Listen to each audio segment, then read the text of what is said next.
উপস্থিতিতে পুলিশ বিভাগ পুষ্পস্তবক অর্পণ করবেন। এরপরে জুলাই গণ অভ্যুত্থানের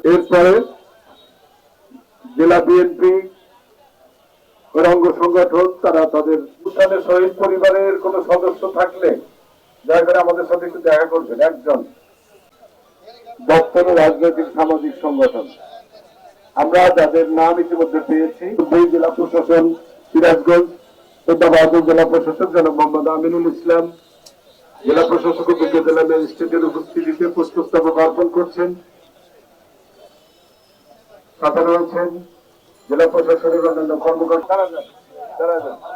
এরপরে জেলা প্রশাসন পুষ্পস্তবক অর্পণ করছেন। এরপরে পুলিশ শহীদ পরিবারের সদস্যরা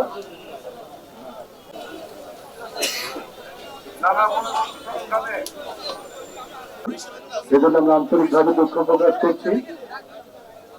সকালেই উপস্থিত হয়েছেন প্রত্যেকটি সরকারি পরিবারের সদস্যদের সাথে অর্পণ করছেন।